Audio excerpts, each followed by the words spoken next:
Hey guys, so welcome to my first tarot reading video in a while. Haven't done one of these in like 2 years, so thanks for being here. Probably won't even include this in the video that I send out, so for now I think I'm just gonna rip through it. If you hate the sound of me talking, I apologize. I also hate the sound of me talking. So I'm just gonna yap because this is gonna be important quality control for future videos. If you're not a fan of the format of these videos, then, leave a comment. Let me know what I can do to improve, because I am always interested in making my content better. And this isn't content. This is a spiritual exercise. I am doing this for me more than I'm doing this for you. So the reason that I include the recording of the deck shuffling is because my personal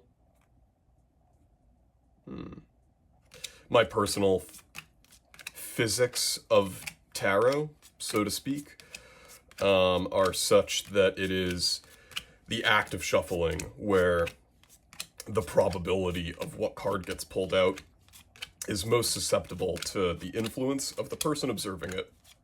And so that is why I always do a shuffle that is as random as is possible, whether or not that's splitting the deck into 3 piles or 7 piles or however many piles I feel like. And it's why I will always include this, not just to show you that I'm not making up whatever cards are coming out, because I think that everyone wants to get the Emperor or the King of Pentacles, but because, I think that this is the opportunity where you, as the viewer, have the chance to connect with a pile. And more than that, if there's influence that's reaching out through time and space to connect to the probability of this deck, then you're going to experience it the most when I'm doing that shuffle. So, pile 1, pile 2, pile 3, and I'm going to do these all in one video.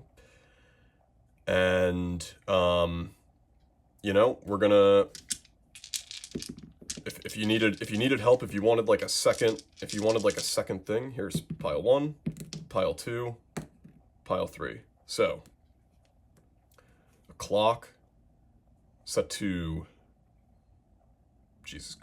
4 a.m. or p.m. We have the earth centered on, is this upside down? No, this does not look like a good picture of the earth. And we have a magnet. So if you're drawn to any pile, it would likely be this one. I think that if you're thinking too much about it, it's probably going to be pile 1. And I think that if you are lost on which to choose, then perhaps pile 2. And we will see how relevant these become. So I'm not doing anything with these other than moving them to the side. Put these on top of them. And we're now going to do pile 1. This is going to be a 3-card reading. I'm going to do past, present, future, body, mind, soul, all as the same 3 cards. So past and body, present and mind, future and soul. And we're going to see what happens. I've been reading tarot for 9 years. And, sometimes you let the cards fall out of the deck. Sometimes you just got to vibe it out. So, lock in pile 1. We have the 8 of Wands for body and past, the Princess of Swords for mind and present, and the Queen of Swords for future and soul. And so this, to me, feels like an evolution. That whoever is watching this right now, whoever felt drawn to this pile the most, whoever thought the most about this pile, and this seems fitting, I always get confused what the difference between wands and swords is when it comes to mind versus action. I know that pentacles pretty safely is connected to the material world. I know that the cups are of, emotion, and the felt. But wands and swords always seemed kind of interchangeable to me, mind and action. I'm sure that this book is going to correct me in a minute, but just looking at this, I see work and discipline and order coming to fruition in the present moment with the Princess of Swords, and a future that, if you stay the current course, will end up, if you even see this balance here, this is a very top-heavy card. Whereas this one is much more balanced. You can see with the sword pointed down, both mountains pointing up, the classic pose of one hand up, one hand down. And so, and obviously Princess to Queen kind of explains itself.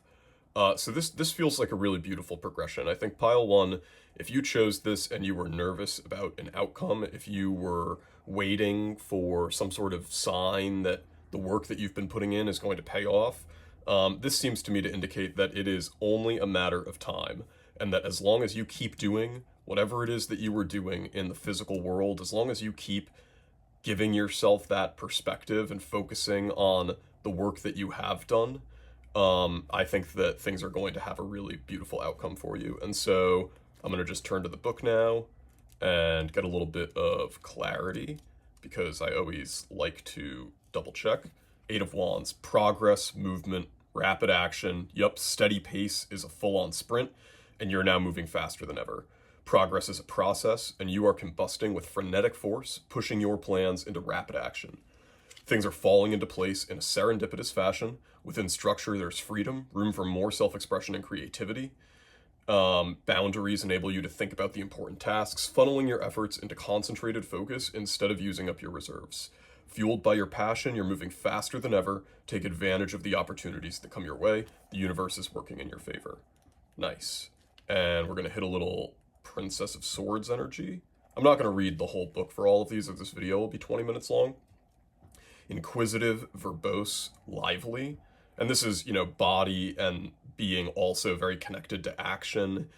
This being about Inquisition, which the Spanish Inquisition, nor does the tarot inquisitiveness knock. You can block me for that one, I'm sorry. Sparks fly high with a twinkle in your eye. There are a million ideas floating around in your head, and you can't wait to tell anyone and everyone about them. Combusting with excitement, your creativity and brilliance cannot be contained. This card says to put your ideas into action and go for it. You may be an idealistic truth seeker with the gift of gab, gift for gab. Gift of Gab is a great hip-hop artist that has the ability to translate effectively to others. Writing and speaking come easily to you, which will aid you when it comes time to spread your ideas and message. With a thirst to learn, you constantly ask questions and want to know the why of how things work. Your high energy and curiosity are endless and feed off your willingness to find the answers. With time comes experience, and the more you go after what you want, the more wisdom and experience you will gain. And then lastly, the Queen of Swords. Clever, meticulous, and intellectual. Brains over beauty, the Queen of Swords values intellect above all else.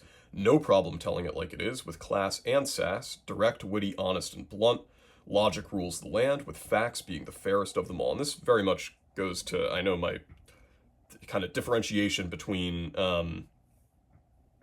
the clock, the earth, and the magnet. But detach yourself from your emotions so that you can use your critical eye with impartiality and clarity. The Queen of Swords likes to get straight to the point and uses tact to get there, preferring to connect on an intellectual level. So, yeah, I don't think the cards said exactly what it was that I was pulling from this progression, but I think that whatever elements of this speak to you, in the words of my favorite tarot reader, take what resonates and leave what does not. And at the end of the day, I'm just here to look at shapes and colors and attach whatever meaning pops into my head and share them with you. And it's your job to connect to whatever is going on with your life, because I have found more and more over the years that if you are turning to the tarot for help and guidance, it is no different than asking, well, okay, it's very different, but it comes from the same place as asking ChatGPT for advice or asking a therapist for advice. You are looking not for an answer, but you're looking for the opportunity to look within yourself and kind of parse things out. So, pile one, this has been your reading. I hope it was good for you. And I will see you later. My plan is to do much more of these with much more frequency as time goes by. And so, tune in, like, follow, share, subscribe. And now we're on to pile two. So, pile two, this is your reading. I'll put timestamps in the comments and whatnot, so probably should have said that at the beginning. And, yeah, if you listened, pile two, to the part... Oh, no, that's not how I do it. I already did that. Okay. Well, here's body and mind. That seemed pretty... And soul just wanted to pop right out. So... I'm kind of, operating from a very undefined place right now. This is my first reading in a while, as I said before, and so I'm not getting a very strict, kind of structure on myself. In the sense that, going body, mind, soul, past, present, future might be considered non-traditional or just messy. But, it's the vibe. It's the vibe that we've got right now. And for pile two, with me using this as the, if you're lost, maybe do this one. Well, the Nine of Swords doesn't really look like a great card, does it? Nine of Swords looks like someone that has a lot hanging over their head. Nine of Swords looks like someone who might be overthinking, or perhaps trapped in their own mind. And similarly with the Six of Cups, I'm seeing 4 empty cups and 2 full ones. And that just equally feels out of balance. Three of Pentacles is a great card, though. Three of Pentacles is a card of abundance. 3's a great number. And, in terms of a progression, if I were to read these from left to right, I would say that perhaps this is someone who goes from being trapped in their own mind to recognizing that they have the potential to fill their own cup, and ultimately finding a place of stability, balance, growth, and harmony within themselves. Pile two, if you were drawn to this because of the way that I said the earth, then you are emotional damage. As someone who also would probably resonate with someone saying, hey, if you're lost, then here's what you're looking for. Also, I'm sorry, I'm not a therapist or a professional. As I said before, my favorite tarot reader is Alex Reads Tarot, as everyone's should be.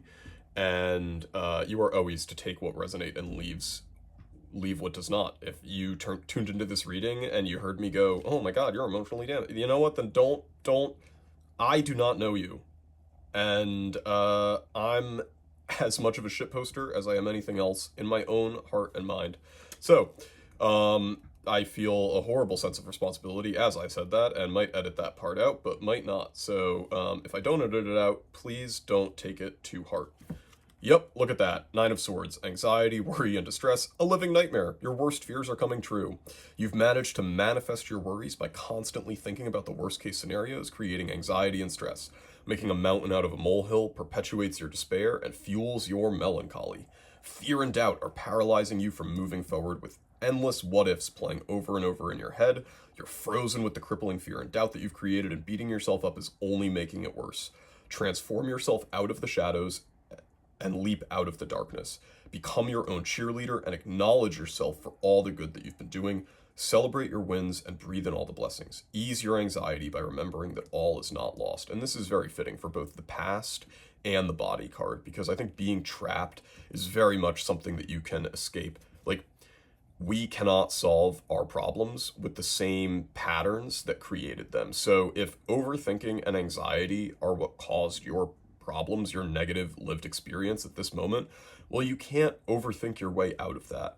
And for this to be in the body position, in the physical, kind of layer of this, I think it's saying that, perhaps you should find activities that you can do no matter how you're feeling. And I know that this is so like r/thinks I'm cured coded, where it's just like, oh man, like, you're depressed? Hey, have you tried going for a walk?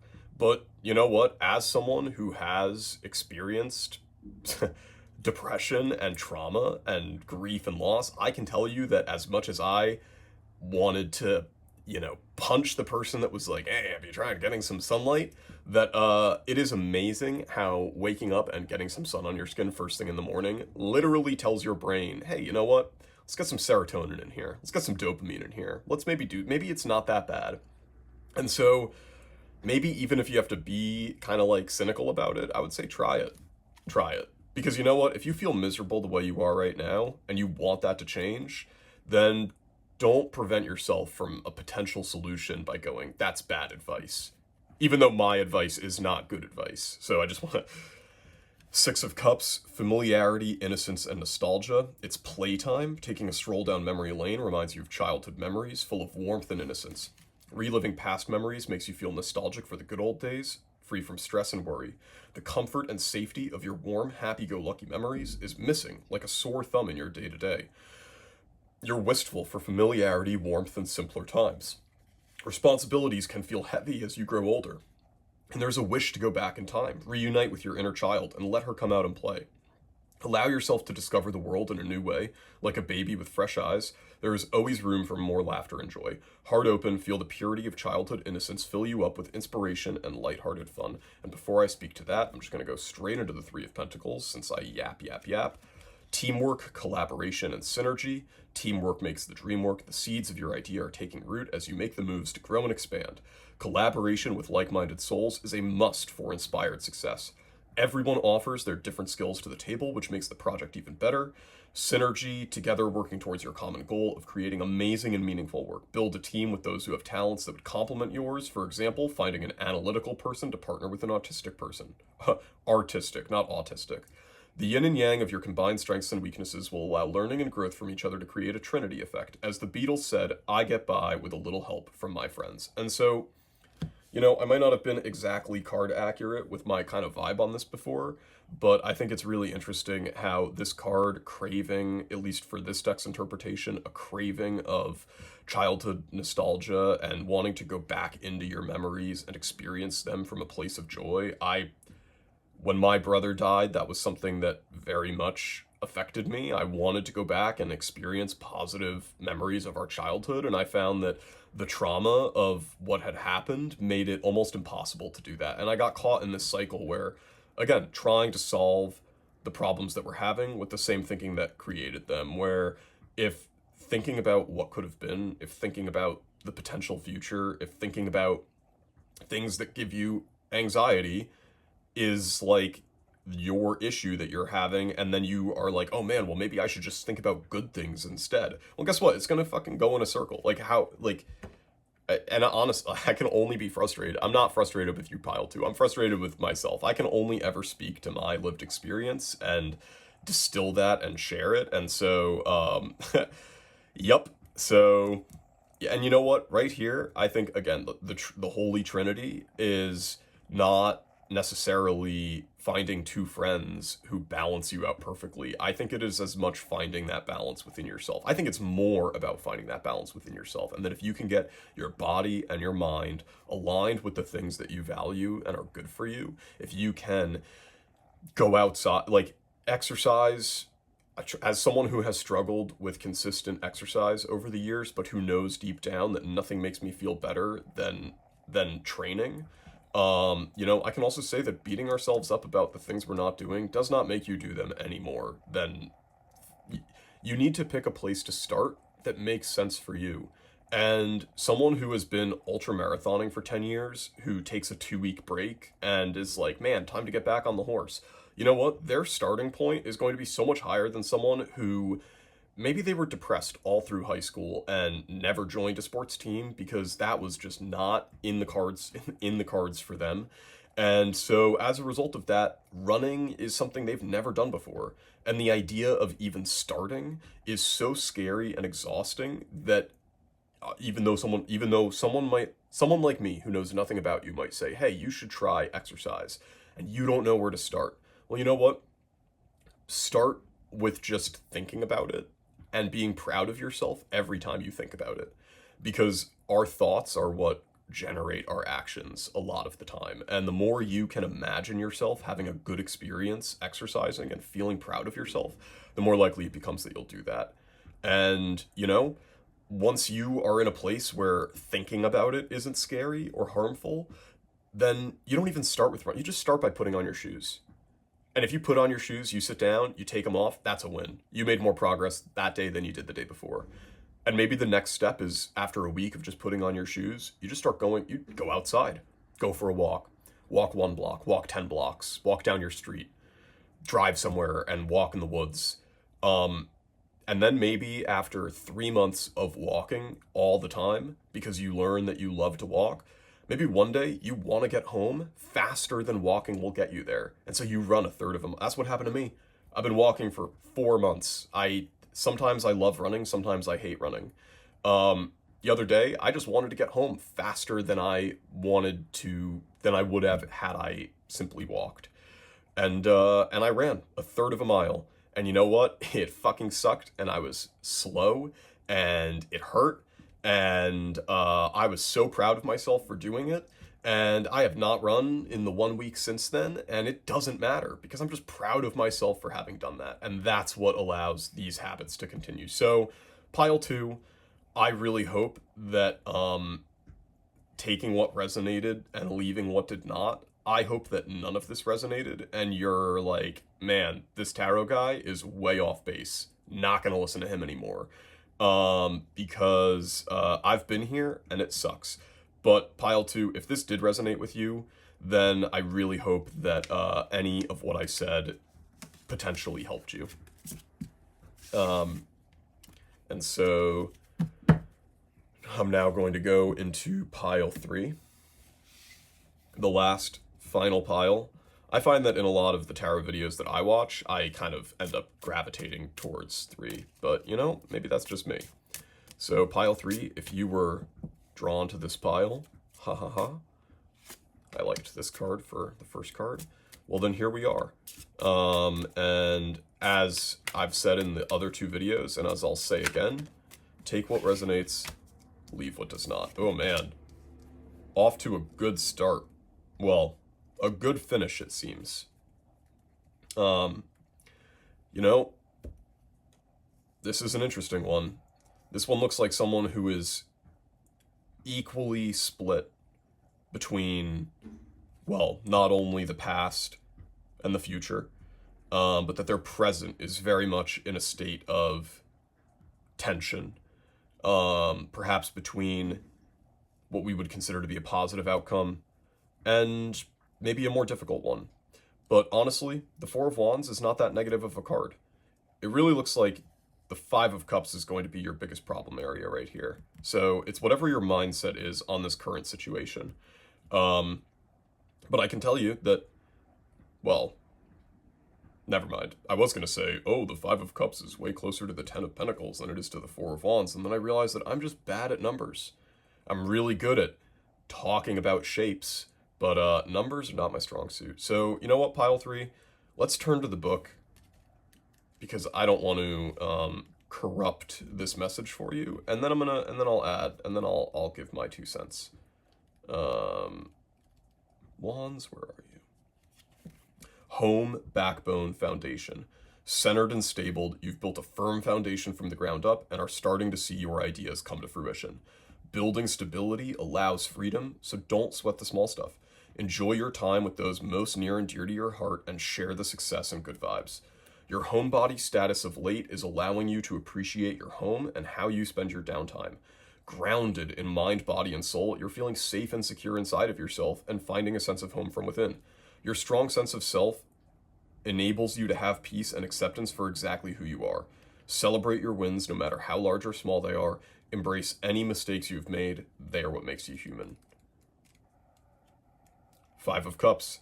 Disappointment, setback, perspective. Is the glass half full or half empty? Disappointing setbacks have got you in a rut. This downfall is regressing you back to painful memories where expectations fell short. Bitter and broken, you're filled with resentment over what has happened to you, taking the loss personally. It's okay to give yourself a moment to feel bad, but it's your decision how long you wallow in it. Forgive the people who have hurt you in the past, including yourself, for believing that they have the power to hurt you. Instead of thinking how much this sucks, reflect back on the lessons you've learned. It may take some time for the sting to go away, so let yourself heal through this process. You'll come out of it much wiser than when you started. And then lastly, Ten of Pentacles, communal support, wealth, and legacy. Accomplishment and completion, you've reached a point of success, facing challenges and overcoming them. The foundation for achievement has been laid, and you're now able to kick back, relax, and enjoy your efforts. Contributing your time and talents to your community is appreciated, and they are more than willing to support you back. Legacy and tradition are important to you so that you are still able to make an impact after you're long gone. Whether that means making sure your loved ones are provided for or creating a work of art that will withstand the tests of time, you're making a statement of who you are and what you stand for. Wealth circles around you holistically, continually supporting you with love, community, and stability. So this is a really great reading, and I love how it starts with being grounded and ends with being grounded. And pile 3, I think this is just really meant, there's only one point here, and that's just that your current perspective is not accurate to your present situation. Whatever it is that has you feeling down, you are not being kind to yourself. You are not being fair. You're not being accurate. And maybe you're just making things, and you know what? Let me walk that back for a second, because there is, I'm sure, a group of people who have very real issues, setbacks, problems, things that they've overcome, things that are still bothering them, things that they've maybe moved on from, but not necessarily processed or healed from. And maybe right now, maybe you've established this foundation. And now that you're grounded, now that you have your backbone, your home, this positive and stable security, be it physical, mental, emotional, spiritual, financial, social, whatever, right now you're asking yourself, why doesn't that make you feel better? And I think ultimately the answer is going to be that you are not allowing it to. And it sucks. I've been there. I have been there. And maybe that's why I'm projecting this into these cards. But, you know, I think that we are the ones who choose when we get to feel happy. And maybe that's a fucking bullshit first world position of privilege thing to say, but one of my favorite, I don't know if to call him a philosopher or just to say a book or perspectives, but Viktor Frankl is someone who was in Auschwitz, was in the Holocaust, and while he was in a concentration camp, watching everyone around him die horribly, he was actively being starved to death and tortured, and death was, you know, every time you went to the shower, was it going to be water or Zyklon B or whatever? He wrote a book called Man's Search for Meaning that became one of the foundational texts in modern psychotherapy, that basically says that no matter what our circumstances are, we have always the ability to choose how we react to them. And so if some dude in a literal concentration camp can walk away with the lesson that, like, hey man, we can choose to be happy, then I don't think it's that outrageous for me to suggest that to you. And I think that the cards are making it pretty clear that with security and accomplishment, right now, you are what is holding you back.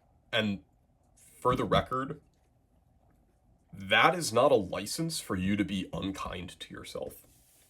If you are holding yourself back, and I like Steven Universe, I used to watch it as a kid. And in the episode where he time travels and creates 1,000 other versions of himself that all end up in a big fight, one of the Stevens stands up and says, when Steven fights Steven, who wins? Who loses? When you are attacking a part of yourself that you perceive to be negative, if you say, I'm holding myself back, let me punch that guy, who do you think is getting hit? Who do you think is being attacked? How can you win? How can you achieve? There's no, I think it was Marcus Aurelius that wrote that man cannot become a master over himself without equally making himself a slave. And, you know, I think the core lesson there is that we need awareness to drive our actions and our changes. not violence. And if you are speaking to yourself or treating yourself or viewing yourself in a way that could be considered a form of violence, that you would not allow someone else to talk to you like that, then I think that that might be your clue, that you need to, when I say look within, that can be really scary for a lot of people. Trust me, the reason that I am up until 3 a.m. some nights watching Netflix to fall asleep because I don't want to be left alone with my own thoughts is not because I'm so great at looking within that I can just do it on a dime. But I can tell you that every time that I've finally been able to get to a place where I have the energetic resources to do so, it's love for ourselves that allows us to heal and move on. And that love comes from a place of acceptance. And so if you can think about how you would treat a friend who was going through a hard time, if you can think about how you would react to someone who is speaking to you in the way that you speak to yourself, maybe that can be your guide for how you get out of this Five of Cups funk. Because when it's so on the edge, it's hard to know which way to go.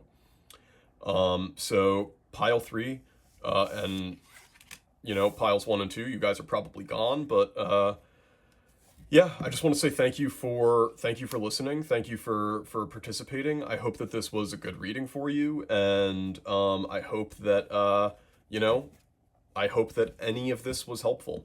I'm only ever just going off the dome. So leave a comment, if you what pile you picked. Leave a comment if you have any suggestions about how I can make these videos better. And if you liked the video, like, share, save. If you want to see more tarot content, you have my word that I will be, I can't tell you I'm going to release a video every day, but I can tell you that I am very confident with the fact that I will be producing more of this content more regularly as time goes by. And so I got a lot out of doing this, and I hope that you did too. So thanks so much.